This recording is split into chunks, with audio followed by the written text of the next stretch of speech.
I'm nervous. You nervous? Yes, I'm nervous. He gets you nervous? Yeah, of course. Scott. Come on, Scott. I'm pretty big. I'm pretty intimidating. I get that a lot. I just got nervous when I saw him there. A 5'4" kid the same size as your son comes in. Yeah, I'm just saying, I coach kids, man. I'm looking up to them half the time, and they're like 14, 13 That's years a old. joke, isn't it? It's embarrassing. It's an absolute joke. It hurts my soul. Come on, mate. And I remember like my son helping you guys to put with the chair. Remember? It's more just my arms. And I was like, it's not that heavy. I'm just my arms aren't long enough to pick up more than 4 bloody chairs. And I was about to say to him, mate, be careful. That's heavy. Like you're not like. I was about to say you're not tall enough, and then I look at him. I was like, oh, it's all good. You can do it. We'll get it. But basically, I went to live in England for a few years, and I worked in like a JB Hi-Fi times 10 type thing, and I used to take out I used to work in the warehouse, and there used to be when you take out TVs to the front entrance, whoever bought it, there used to be a route you take to make sure you don't knock anything over. So I used to carry this 60-inch TV out, and you just see this trolley, this TV just doing this in between the eye, and every time then you see my head just pop out the side. Just bobbing out to the side, next to you see my head just popping out. And you get there, and I gave a TV to Joe Gomez, who plays for Liverpool. Oh, right. And the kid's like, so he's a kid, he's like 2-3 years younger than me, Joe Gomez. I'm like this. He's just bought a 60-inch TV, and he would have been about 16, 17 at the time. I was about 18, 19, and I was like, I can't even afford to live in this country. No matter you buying this 60-inch TV. Where were you living? I was living inside Liverpool with family. Yeah. But shall we talk about Liverpool? It's better now. It's PTSD. We don't know. Yeah, it's tough. I want to make clear. We were talking about that before. And just because I go for São Paulo, and technically he goes for Liverpool. In 2005, we had an Easter back then. Anyway, what happened then? What happened? I don't remember. Like I think. We got beat 1. Remember? We got beat 1-0. Oh yeah. I don't remember. Like I remember like it was 3 offside goals. It was right. It was. It was. Come on. If we had like the VAR back then, we would be like totally nailed it, right? Definitely. If we had like a VAR back then, the rule was correct, and it was like it was offside. He's saying that they paid the refs. Yeah, we did. Yeah, so everyone in Brazil was like, "Hey, shall we pay the ref?" Yeah. It's the only trophy we've never won. Only trophy we've never won. Oh yeah, that's true. Only trophy we've never won. We won. I'm even more glad now. We won it back in 2020. Yeah. A few will go, but it took a while for it to happen. There you go. Well, sorry. There you go. Start off with a PTSD stuff. Yeah, PTSD, emotions. Memories of crying when you're 8 years old. Yeah, I was crying. I was like happiness. Crying of Tears joy, of joy, crying of sadness. Yeah. Well, speaking of being hench, you are the one, the true strength and conditioning coach. I am, yep.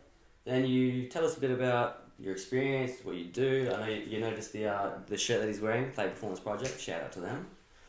Yeah, tell us a bit about what you do. So basically, coming from England, I was, full football background. Could never do anything else. So moved out here in 2008.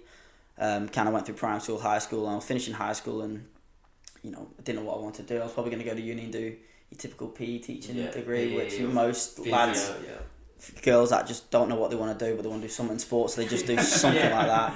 Yeah. I got offered to go play in the Robbie Fowler Academy back in the UK.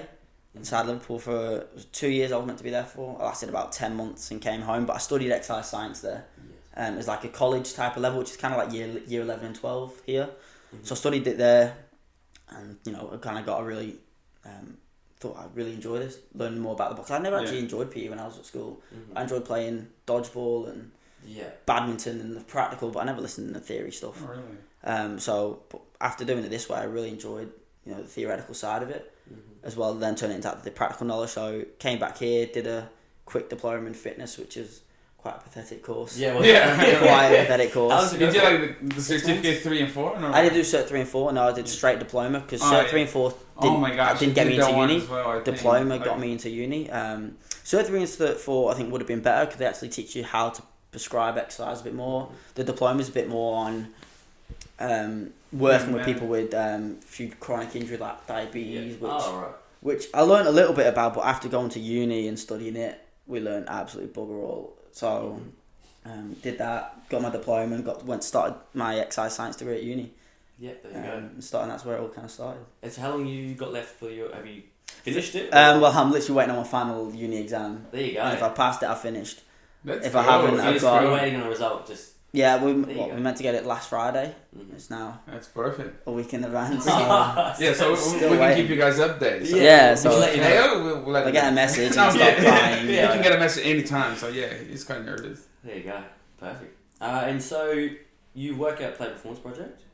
Yeah, so that's kind of like my second, more Yeah. favourite side, but kind of like the second job that I do. Mm-hmm. So I met you through my job at the YMCA. Yes. So obviously doing gym work there, but obviously working in the stadium role with you. But kind of with the gym stuff there, it's good. It's nice. It's pretty easy. Consult with general population people, it gets quite boring. Not necessarily on the football side. No, there's obviously that's just your general population that come in, want your typical, I want to lose 5 kilos in 3 days Mhm. type of thing. Mhm. 3 days. Or they want to lose Because 20. that's entirely possible. Yeah, right? exactly, yeah. But then they don't want to stop eating shit. Yeah. They just Um, want to just work out once. Exactly. So, but then in start of January, I saw just an ad on Facebook and kind of this business where it was looking at working specifically strength and conditioning with soccer athletes, which Mhm. is what I really want to do in the future. So, spoke to them and yeah, it's been really good actually. Really That's good cool. Is there any minimum age that you normally deal with? We can have different age groups. So initially it was like a junior, like a senior, and then a bit older. But we kind of just whenever you want to book in. But so there's no really minimum age as long as they can actually come in and kick a ball and actually. And when you do have like the younger ones, like you kind of like have to deal with the parents as well, right? Because they kind of like they look for you before, right? 100%. Well, some parents can maybe force their kids in a little bit. Mm-hmm. But then some kids just come in by themselves, and some parents come in and sit and watch. Some parents feel like just have your kid and tire my kid out for an hour. Yeah, yeah. And we've had a few. So the guys that own it, so it's under the One Culture banner, who do a lot of stuff with disability support and ethnicity stuff. And the person who runs that is Nada, is that how you say his name? Josh, he's like a co-founder, Oh, but okay. Josh James, who Josh James. he's done a bit with Adelaide United quite a lot. Yeah. He's in Central Coast now working, Mhm. setting up kind of One Culture there. Mm-hmm. But the guy that runs the PPP side of it is name's Cliff. Yeah, He plays for Olympic first team, so Cool. he's an EP, exercise physiologist, so he kind of does all the background stuff and learning off him, kind of just learning off people like him. And we've had different age groups. We've had the Olympic under 9s come in, so that's just we've had about 10 9-year-olds come in. That's just keeping them busy, keeping them running. Very minimal structure to it. Mhm. But then you get some younger lads who are from Metro Stars under 13s that are great quality, but just need to learn some basic movement patterns. I've had Chelsea Dorber, who's been with the Matildas before, come in for a PT session, just doing a few different things. So Yeah, so before we get into what exactly you do, some people might not even know what strength and conditioning even is. What is it? yeah, Yeah. well, kind of the idea is it's two training modalities. So you've got obviously the strength side of it and then the condition side of it. And if you look at that through an athlete's point of view, you want to get strong, but you just need to be conditioned. So that's kind of difference between, say, someone that's just your bodybuilder that's just doing the resistance training side of stuff. So is that kind of combining the two modalities that kind of interact with each other to then kind of training athletes is the way I define it. So I do a lot of working with these SANFL sides. You've got to have like an ASCA level 1 course, which is the Australian Strength and Conditioning Association. Okay.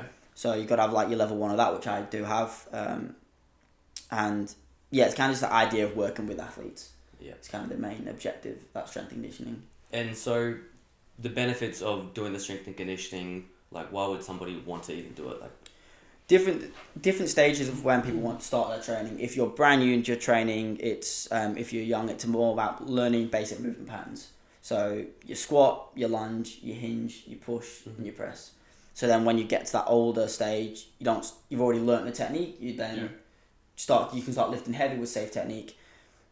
Say someone like Chelsea Dorber that came in, so she just finished her W League season, goes straight into an MPL season here with Adelaide City. So she's not trying to get stronger. She's not trying to get more conditioned. She never has an off season. So her one with Adelaide City in the MPL is her off season. Yeah. So our main objective, yes, can we get a little bit stronger through this period, but mainly about injury prevention. So we're doing a lot of isolated counter movements that just to keep her on the field. So you see a lot of people in season. It's all about just keeping the lads on the field, because you can do all the strength and conditioning work and be lifting 3 times your body weight, but if you do that in the gym and then could pull a hamstring out on the pitch, there's no point. no matter. So the main thing about strength and conditioning is keeping lads and girls on the pitch. That's the main objective, really. So so it's more about injury prevention. 100%. Injury prevention is again, especially like in season, it's kind of where you come into it. If you come into that younger age, it's more about learning the basics. But if you're coming a bit of an older age and you're in season, it's obviously all about that injury prevention to start with. So you're talking about the in season. In terms of what if it was in the off season? Like, would the goal is still injury prevention, or is there other things that strength and conditioning can help with? Or that's where, again, different to that Cert 3 and Cert 4, we learn to use periodization. So you normally go through. As soon as the season finishes, let's say you have a couple of weeks off, everyone needs a rest. Then you start getting back into it, you start doing a few light gym sessions to get the body back into it, and then you kind of go into a hypertrophy strength building phase where you want to build as much muscle as you can. And kind of you get closer and closer to the season, you then start turning that muscle and then trying to develop that into more power-based exercises. So then as soon as the season hits, you're not, you think of the typical bodybuilders that they'll go through a strength block where they bulk and then they cut when they go on the stage type of thing. What we're trying to do is obviously not bulk to the extent they do, but gain as much muscle mass in the off season as we can, because you can't lift heavy weights when you're trying to then go training 3 nights a week as well as playing. What's your thoughts on, because a lot of people, especially like traditional thinking, where it's like, if I get heavy and big muscle, then I'm going to be slow, or I'm not going to be flexible anymore. Within reason, 100%. You look at some bodybuilders and say you've seen a few where they'll stick something on their back and they can't reach it because they're just too big. You know what I mean? Yes. And their flexibility is awful, but they're bloody strong. Yes. There's that fine line between you want to get strong, but then you also need to be flexible. You need to be powerful. You need to learn to move that. That mass that you've created, you need to be powerful and explosive with that as well.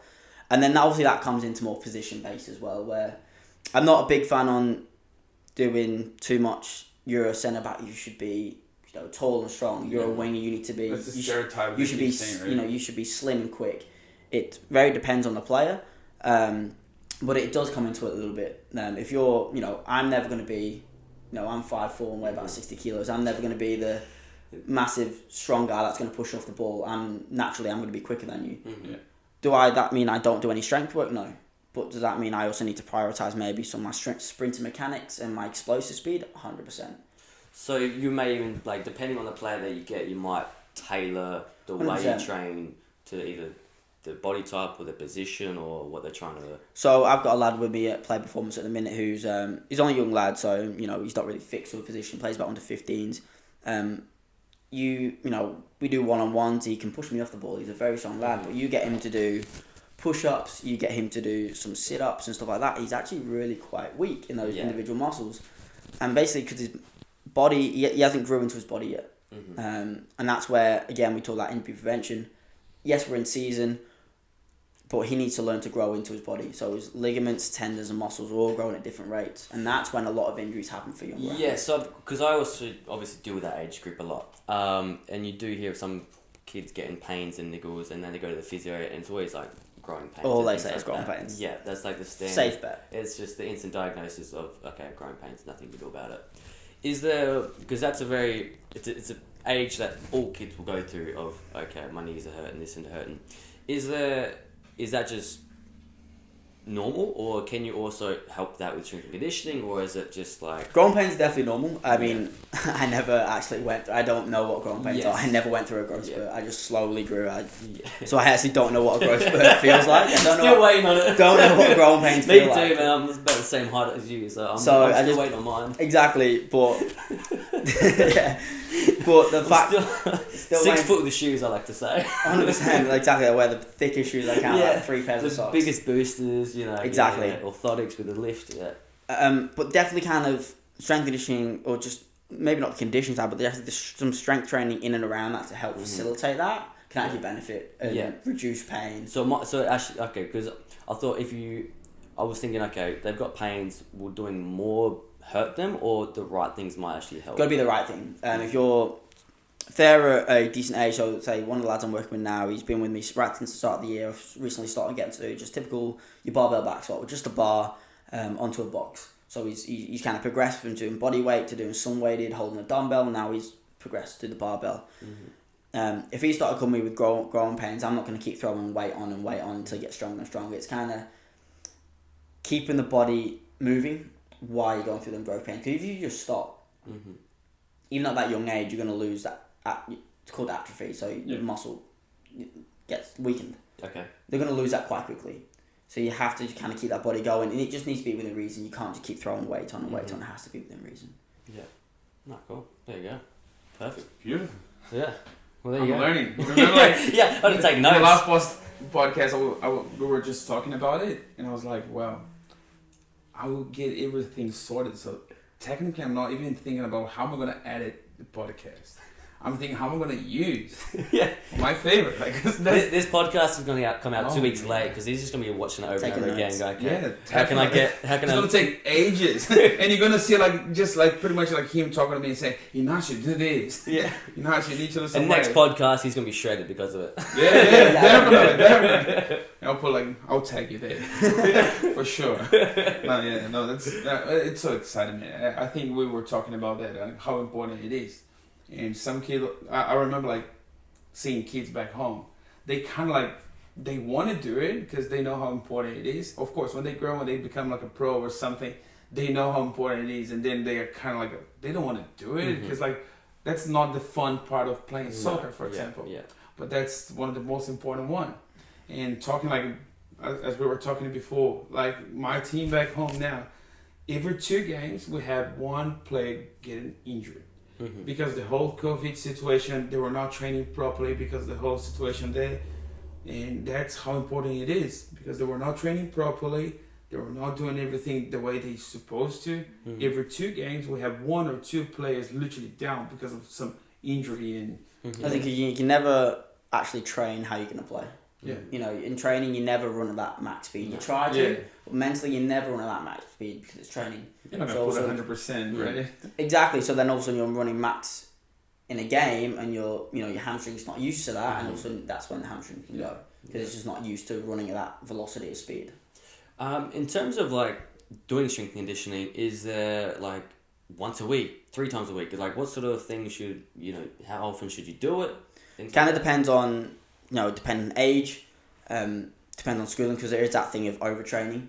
I found that when I was coming through and I was at Adelaide City, I was doing 3 times a week training, and then I was trying to do as much gym work as I can, as well as my own conditioning.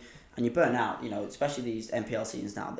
That even add COVID in where you're having these lockdowns and adding extra weeks. They're long seasons, and I was getting to the point where we were reaching finals, and finals would be where you start to peak, and you start getting excited to play finals footy. I know so many lads that are actually thankful. Maybe not if they're in the top 2, but if they're in that, say top 6 make finals, they finish 7th. It's not the end of the world because they're going to get knocked out in the first week of the finals anyway. Season because they're knackered. They're just so tired, and that's where then Australia and Adelaide are so far behind. So far behind. Australia's far behind. Europe and the US. Adelaide's far behind Melbourne and Sydney.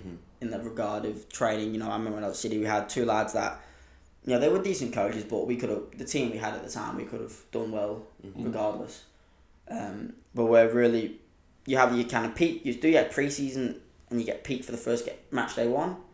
Really, how long the season is, you start to find a new peak. So reach the halfway point of the season, you really need to maybe go, okay, we need to do a mini pre-season. It may be detrimental. We may lose a few games because we're going to be tired. But that means we're going to be peaking for the final series, if that makes sense. Okay. So you kind of need to do that mini pre-season. Because how long the season is, you have to do that mini pre-season. So as soon as you hit finals, you're actually peaking again. Instead of having that the slope where you're just I can't be asked anymore. So with the mini pre-season, what sort of stuff are you talking about? Is just the going back to more of the conditioning side? Maybe doing a bit more conditioning. You think of your Mondays. Mondays more recovery. Tuesdays more your technical, Thursday's more your tactical. Monday, instead of recovery, you might still just do small-sided games. Small-sided games is the best thing you can do for match day fitness. Oh, for me, yeah. Even because as a player, you feel it. You feel it. It's competitive, and it's better than just doing obviously we can talk about long distance running all you want, but even the short sprint, because it's your match day running, you're changing direction like you would. You can't replicate the change direction in a game. There's no drill that replicates it. Yeah. So you're changing direction. You're throwing into tackles. You're getting your body on body. Talking about injury before. Yeah. Because of COVID, you're not allowed near each other. All of a sudden, they're back in the season. There's contact. All of a sudden, loads of lads getting contact injuries because the body's not used to it. You see the AFL players bumping each other. They're trying to get that body primed and ready for some sort of physical confrontation.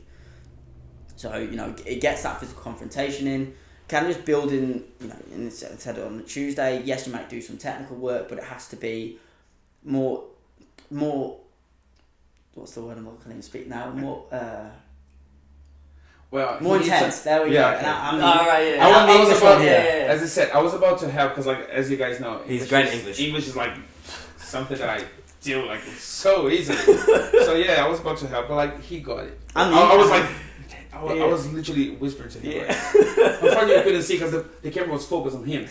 But all good. Saying I'm the English one. But you slowly start to reach the intensity. Sometimes later on in the season, they'll go, right, we're just kind of going game by game. Let's just get through training. Let's get to match day. Where now you actually need to start to increase that training. And if increasing the training, lads want to come to training more. Because by the time you get to around 17, 18, training is exactly the same. It's so repetitive. It's so boring. Yeah. It starts to rain. Lads start not coming because it's raining. They get tired. They start pulling injuries. Where we start increasing the training, make it harder, and then small-sided games, fun new exercises that get lads and girls interacted. Slowly start to increase the intensity, and then by the time you reach that finals period, you're primed and ready to go. No, I definitely agree in terms of that because, even if you get told to do sprints or this long distance running, every player, especially during mid-season where you're tired and you're thinking, what am I doing this for? And then how are you going to get fit if you're not putting 100% into it? Exactly. We tried to do when we were in Adelaide City. We said, right, we want to try and do a mini pre-season so then we're fit and ready to go for... I think we had a hard run of games where we had a month full of the top 4 sides. So we started doing... At the end of each training, we started doing sprints. And then we're doing... Every other week, we'd do a bit of a long distance run. We were getting timed. But we knew damn well that we were going to keep getting timed. We had to get better. So therefore, you start quite slow. Yeah. You have to go a little bit faster. You're a little bit faster. And of course, that competitive edge kicks in a little bit. But you all know that you need to get better. You're going to get faster each week. Even with the sprints, we know that we're going to be doing sprints at the end of training. So in training... You go easier. You go a little bit less. You still got sprints to go.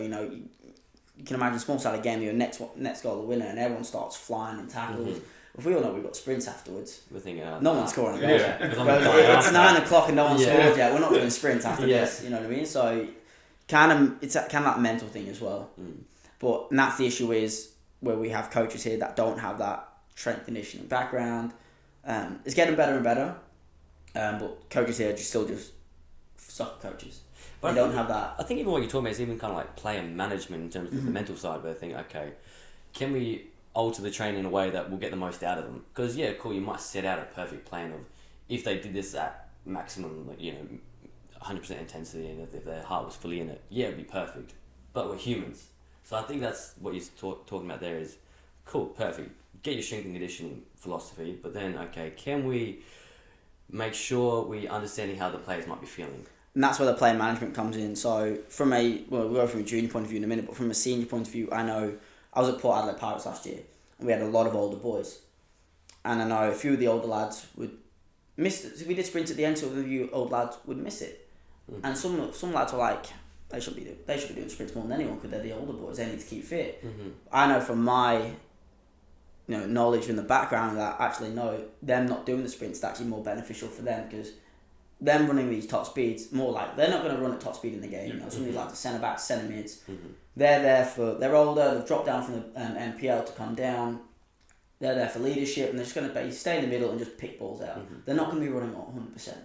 So why then get them to that in training, where something can just go, and then coming that from a junior point of view, if you've got a lad that's got the growing pains, got a few niggly injuries just from something small, they should be able to go to the coach, look, I've got these growing pains, or I've got this sore ankle, or my knee's a bit dodgy hip, again, muscles, ligaments all growing differently at different stages.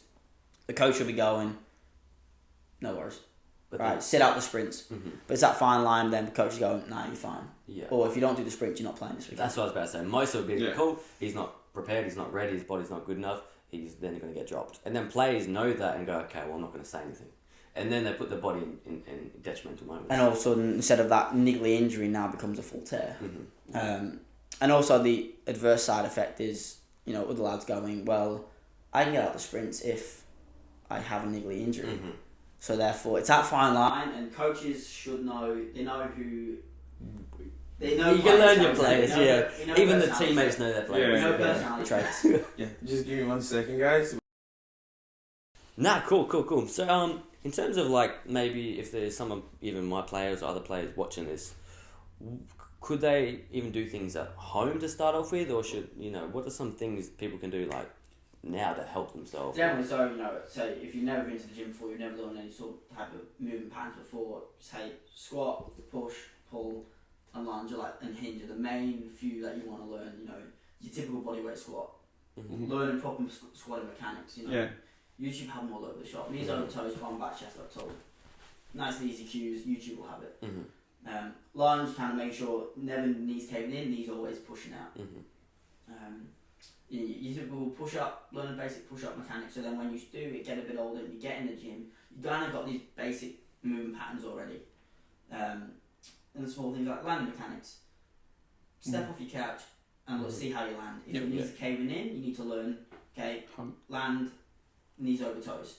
Okay, you're on a game where you jump up in the air and all of a sudden you land and your knees caving in, we could be prone to some injury there. So knees caving in is a bad mechanic? You're that the ACL injuries, a lot of ACL injuries where lads and girls jump up and the knees cave in. Right. It's definitely female athletes because the way that, especially as they get older, where the body shape, the hips are wider and then the knees come in. So it's more important for female athletes. So landing mechanics are a main one as well, kind of learning all these new mechanics when we first start. So jump, step off your couch. You don't even need to jump. Step off your couch, knees over toes, kind of sitting in like a quarter squat position. Yeah, okay. So it's a lunge, squat, hinge. Hinge is the top one to learn. Definitely the toughest movement to learn. Even when I'm teaching somebody how to do it, some kids just don't get it, and they won't get it until their brain develops a little bit more on how to work and how to move their body all simultaneously. But the hinge kind of stems learning how to deadlift. Deadlifts are the best exercise you can do. Okay. Full body exercise. Obviously, deadlift is way down the road if you're just starting out. Yeah, if you're a 10-year-old kid, don't do a deadlift. Relax. Straight away.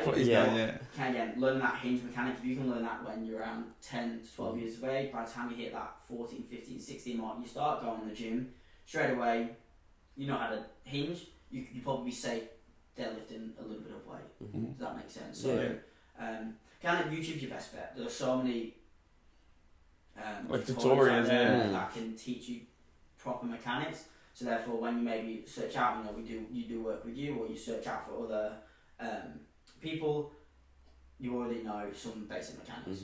All I'd say is if you do look out and try and find someone for a little bit of help, don't just go to a PT that has a Cert 3 and Cert 4. Because they're just going to do your typical push-pull leg type of day.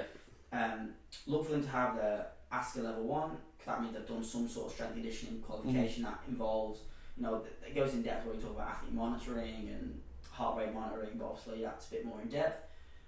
Also look for someone that has an exercise science degree, because they just know how to work all these modalities together, so they're not going to influence one or the other. Not just going to get you in the gym, not just going to give you a sprint training program, they'll give you some aerobic training program to do around that. Proper training. Exactly. So again, there are some amazing PTs out there that haven't done a degree because they've gone straight to the PT, they've even done their own knowledge. So there's some great PTs out there, but ideally you want to look for someone that ASCA level 1 have done some sort of degree around that exercise science. And personally, I would say, even maybe try to find someone who's maybe even the background isn't football, so then they have like a underlying knowledge of. Cool, I understand. It would be great. Yeah, because I understand how football is. Player performance project. This is another lesson. There you go. For next time. And that's your teacher. That's okay. They will have like caption. I will correct later. Even though I put like totally wrong, right? So oh my gosh. Yeah. But what we do, a lot of strength and conditioning coaches already sample size only know footy where you have to be big and strong. You can't be small and play footy. You can't be. The amount of contact in You can get away, Vanessa, you can get away with being smaller and getting away being a professional soccer player. You can. So there's just two different sports. I don't agree that one strength and conditioning coach can coach all the different sports. I feel like you need to have some sort of knowledge in the sport. I wouldn't feel comfortable going and training a SANFL, the sample side, because I just don't know enough about AFL. I know your basics. You never I experienced get the lads strong, but do I know the actual in-depth of the sport that actually, the nitty-gritty stuff that are really going to make like 1%ers? I don't. Yeah. But that's where the soccer side of it comes from, so I understand where they come from. You can build that rapport and relationship with the athlete themselves, because they trust in you that, okay, I know where I've been, where you've been, type of thing, especially at a young age as well. Yeah, because you're being through, so you know how to deal with. As I said, technically it's not essential, but it's so important, and we're talking about that because, like, of course, I'm pretty sure you'll be able to do like some strengthening in a basketball or something like that, of course, because you're going to study, you're going to apply everything you can to deal like with the best. No matter what sport you are, yeah, strong it's for everything. Yeah, the very basic of it. But then when you go like, as I said, like a really depth, then you need to have some experience, I reckon, because it will be better. As you said, like, okay, I've been there. I know what you're talking about. I know how to deal with. And even like in the emotional part as well, so yeah. Say lads and girls that are going towards the first under 18s are a lot younger than say when we were under 18s when they were actual 18-year-olds. A lot younger these days. Yeah. So these 15-year-olds are having to do these full seasons and then prime and get ready to go for finals. Some of them are coming to me and they're just knackered. And their bodies can't handle it. And then I know where you've been, so let's kind of decrease the training load. Where if I didn't have that relationship with them, they'd be like, well, why are we decreasing the training load? We've got finals coming up, I need to lift heavier than ever, I need to look faster than ever, I need to do all this stuff, where actually, because I know I've been where you've been, you have to take a step back. Yeah. So have you ever been in a situation that someone just goes to your place and, hey, look, I want to become faster or like stronger or something like that, but then when you realize, hey, all you need now is rest. Because like you're like over 100%. They come in, you look at their profile, and when they book in, they say where they want to develop. Faster, stronger, better. Faster, I want to be stronger, I want to be better on the ball. Yeah. I'm like, don't we all? Yeah. Sign me up. If you can find a bill for that, let me know. But some come in and, maybe not rest because we haven't been open for long enough. But similar type of thing, some will come in, but they actually don't have basic mechanics. So without even touching a weight, you kind of learn their sprinting mechanics. Technical difficulties. That's Kyle's fault. That was not my fault. Oh my gosh, Well, Kyle. this is TikTok. This is a Blue Pill 101. He's breaking the studio. Oh my gosh. Whoa, what's going on? Oh my gosh, Mamma Kyle. mia. Look what you've done. Ignacio, I need to what blame have you someone, done? remember? Let's blame Scott. Yeah, Scott's fault. Oh He's my too God. hench, too many. I think even like the color just changed there too. Look, it's blue now. Blue. Oh, it hit the switch. Oh, my everything's gosh. going on. See See you you guys. later. Thank you. I That's the appreciate podcast over. We'll Thanks be back for next coming. week. Oh my gosh.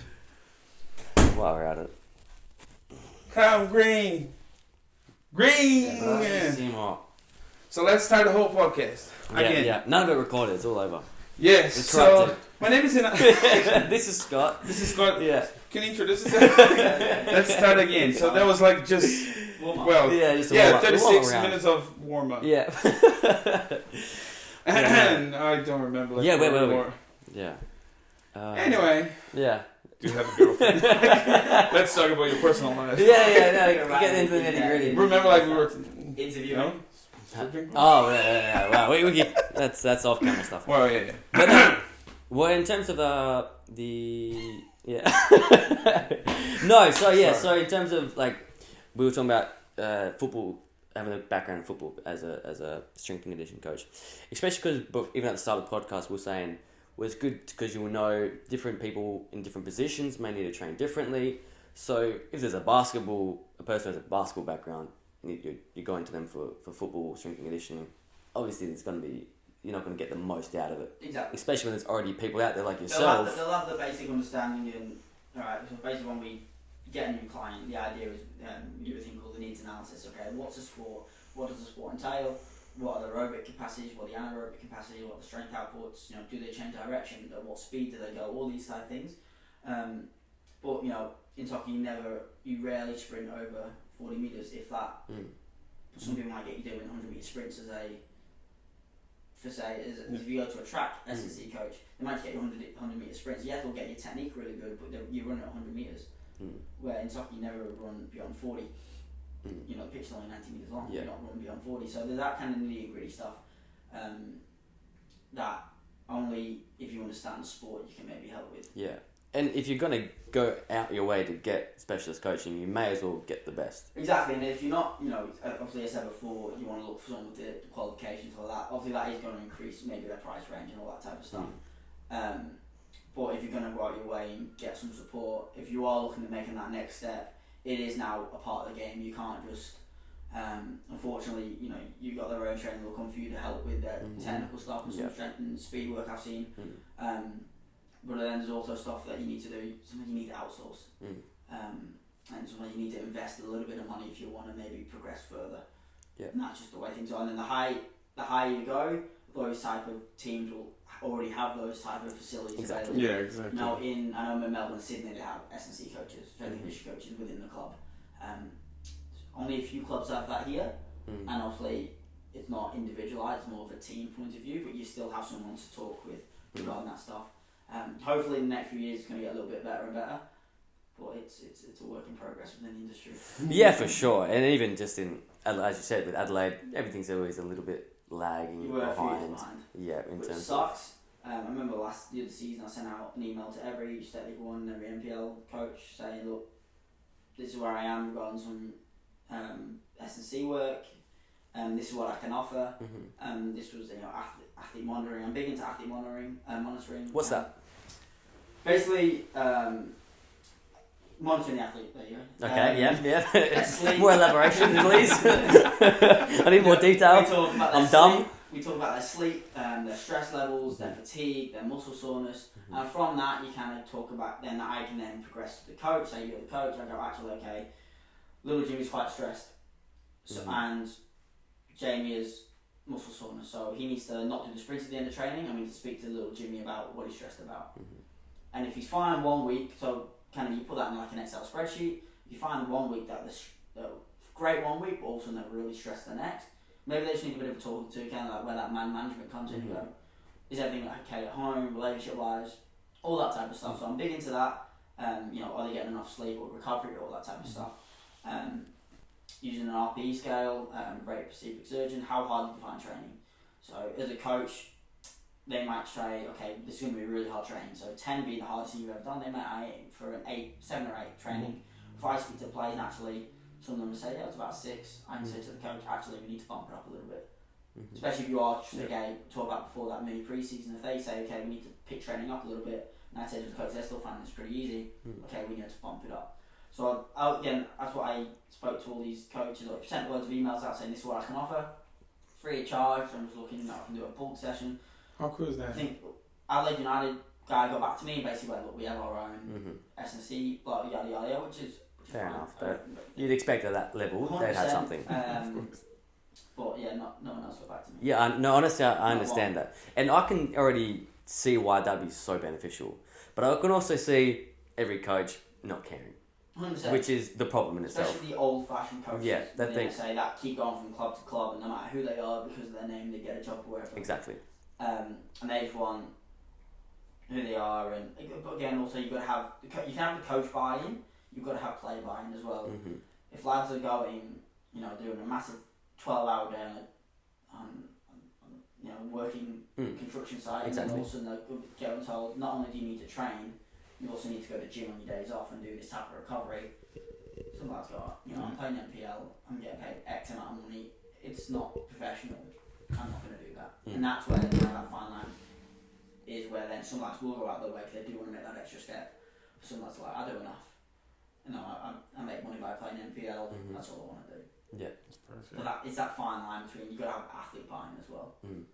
No, definitely. I'm learning so much today. That's so cool. Yeah, I even noticed, like you said, you emailed all these people free of charge. Like we've done the same thing with the futsal program where we said, hey, look, come out for a session, it'll be, especially for the youth, where it's like, cool, let them get off the pitch, let them try something new, let them get excited again during the season of something a bit different, a bit more exciting. We all played football when we were at school, and it was amazing. Like, 'cause I went to Henley Harbour, it was a soccer-based school. We all did all outdoor, and we kind of just messed around, to be honest. Also, we had an indoor competition for a few weeks to finish the year off as a bit of like competition. It was full on. Like, there's no mucking around. Challenges. It was like no holds barred, because it's just something different. It's exciting. It's something new. Exactly, because kids from age of 5, they go to soccer training each week. Same environment, same passing practice, same everything for 5, 6, 7 years, and we emailed out every club as well. We said free of charge, come out. We're hiring the venues, we're hiring the coaches, totally free. No. Because they just don't want to buy in. Again, the clubs keep to themselves. Yeah. Can I ask you guys something? I know you're quite young, but like, when was your very first contact with futsal, for example? School, I reckon. I think high school though. No, mine would be high school as well. I did a little bit when I was in the UK, where you had like a school holiday program. Yeah. I did a bit of indoor futsal stuff there, but I can remember when I was really young. But So yeah, like besides school, have you ever been to a futsal training session? Like a futsal training session? I have not been to a futsal training session, no. Really? Never. Outside my own actual... Outside like school, I've never actually played futsal. That is so fun. I've done indoor. Yeah, messing around with mates, kicking it off the wall. because that is so funny. That's literally the very first part in Brazil. If you want to be part of like any professional soccer club or something, you need to go to futsal first. Is that even true? Like, they don't play outdoor until they're like 12 or 13 years old? Literally, they don't. So we kind of have, of course, we do have it, but like, hey, it's not like a competition or something you need to go in.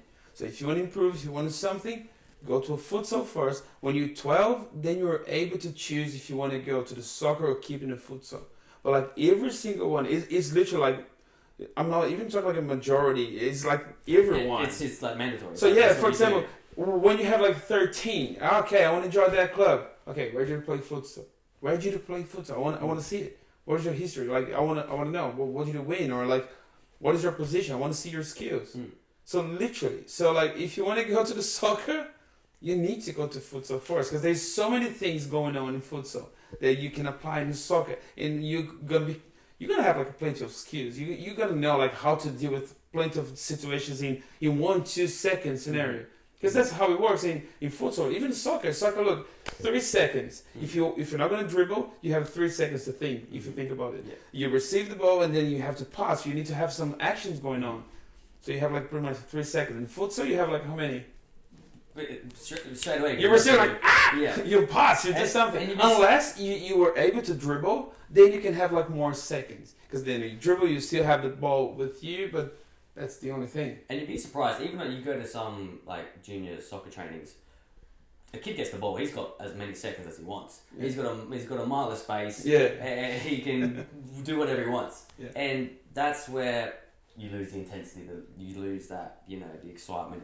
Where you go to a futsal training session, it's different. You're indoors, you're outside of any bad weather, and you get the intensity. You have no time on the ball. It's the smallest space. Yeah.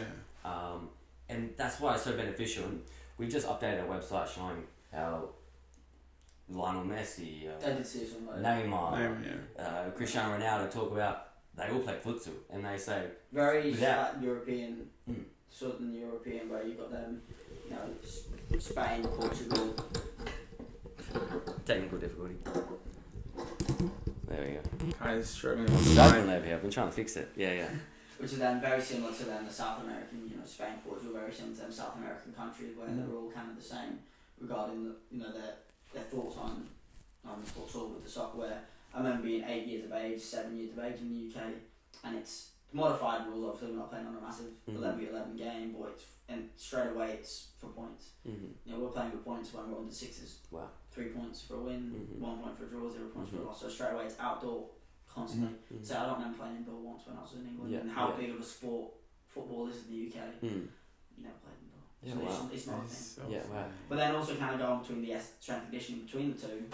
If you're a futsal player, say if you were playing futsal and you were playing outdoor, you're a professional outdoor player, you're a professional futsal player, you'd think you'd have very similar programs. It's totally different. Yeah. The program at the top. Yours is a lot of change direction, acceleration, deceleration. You're decelerating quite a lot. Very minimal sprinting because you not going much distance. You never get up to top speed. Yeah. So why would I ever do top speed training? I'll do acceleration, but I never do training where we're getting you to top speed because you don't need it. Where with yourself, we get the typical. You will hit top speed at some point depending on your position. So we'll get you to hit top speed. Yes, you're doing some change direction, but it's not as intense, and the forces aren't as great because you're on grass, you're on boots. Absolutely. You're on hard ground. Again, the kind of difference between the two, it does differentiate. So, say if when people do go, you need to specify: do they play outdoor? Do they play indoor? Do they do a little bit of both? Because then the strength and conditioning coach will adapt that accordingly. If you do indoor, it'll be different than your outdoor. But if you do both, it can be changed a little bit. Can I ask you guys something totally silly, like regarding like futsal, for example, in soccer, about injuries? Because like we can see like in soccer, like they have like so much more injuries. At least that's what we keep seeing, like so much more injuries, like hamstring and stuff like that. And technically in futsal, even though you're not running like 100% as you mentioned, but like the intensity is there. It's all the time, like changing direction all the time.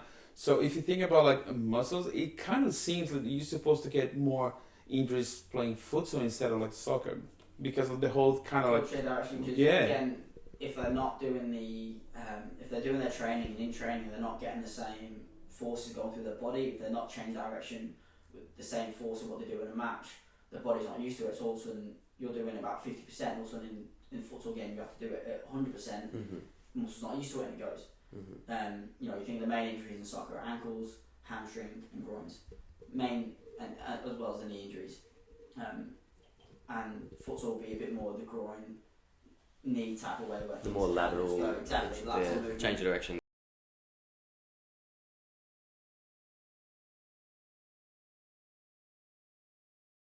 We just do the like we don't do futsal games. We are specifically just for footballers. We're like, hey, look, these are the benefits of futsal, and that's why you guys should be doing it. And because you look at it's crazy to not do it. If you look at the types of players that we have in Australia, then the types of players you see in from Brazil and all those Argentina, all those countries that have these spectacular players. You go, well, if they're doing it and they're getting this result, why aren't we doing it here?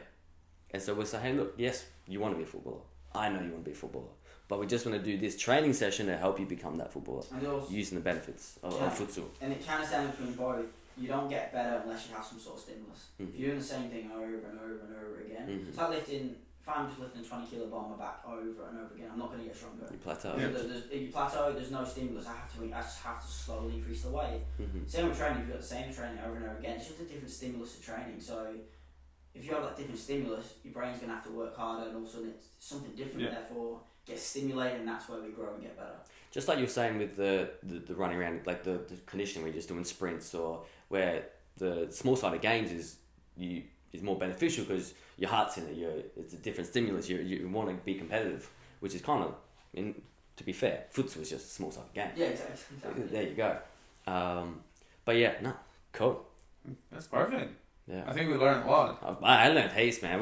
You have to send me this. You're gonna see like in maybe 2 episodes there'll be like so much like fit. Oh my gosh, you guys are gonna see that. And yeah, I hope I can improve even my. Does strength and conditioning help your height? Because that'd be great. If you find that type of exercise, you will never be higher, man. Yeah. If you find that exercise, let me know. Yeah. I need that exercise. Dude, I've got players who pay me out so much, man. Hey, hold on a second. How old are you? 24. How old are you? I'm turning 23. Oh my gosh, and I'm 26. Oh, come on, Kyle. Hey. Oh my gosh, I feel so old now. How old are you? I don't even know. Do we need to talk about Yes. Okay, I'm We're gonna 36. 36? Dang, yeah, I'm old now. No, you're young, man. I could be your dad. No. No. My dad's not 60. That much. Yeah, not that much. But yeah, no, look, yeah. I'm feeling so old now. You're 36, you baby. I know, yeah. Oh. Jeez. Well, again, thank you so much for coming. Yeah. Thank you so much for sharing like all that kind of like information and experience with us. That's really important, and I think everyone watching this, they can get related, they can learn a few more, and if they want to touch base on you, how do they do it? Yeah, so I'm thinking of my Instagram handle now. Yeah. That's fine. Scott Parr. We can put it in put it in, Instagram there. So yeah, it's all good. Play Performance Podcast. We're on a podcast, that's why. Play Performance Project is the best football's best place you can go. So that's the 3 P's about. Like. Yeah, the 3 P's. The player podcast.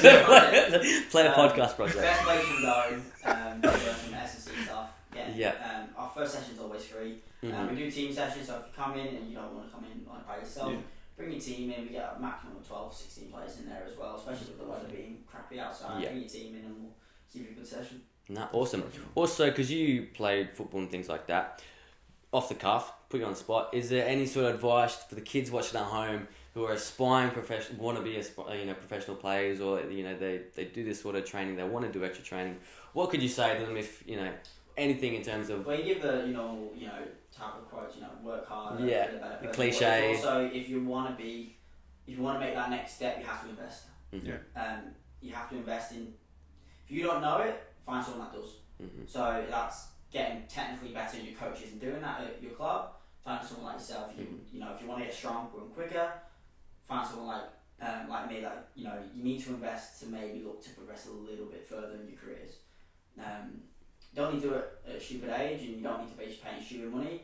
But my best thing as a coach is if someone comes to me and they're with me for 6 months and then they go actually I don't need you anymore. I can, because it's not just about me giving them the exercise, it's also educating them while they're there. If they come to me and in 6 to 12 months like actually I don't need you, I can program for myself, I know how my nutrition's right, I know how to recover, I'm fine with that. If they can then go and do it themselves and don't have to pay for me anymore, happy days. So it's all about that education side of it as well. That's perfect. So they'll need to invest a little bit. If they want to take that next step, they need help. They need to look for that help. Because if they don't, someone else is. Exactly. And it's a competitive world. Exactly. Somebody's getting the help and you're not getting the help. Especially in the small community within Adelaide and Australia, there are so many more spots. I come from a country where there's, we have the most professional clubs, and we have 92 professional clubs, and every club's got a youth team, and juniors and whatever. Here we just have the one. Yeah, Adelaide United. That's it. And so if you're not going to take it, another athlete will.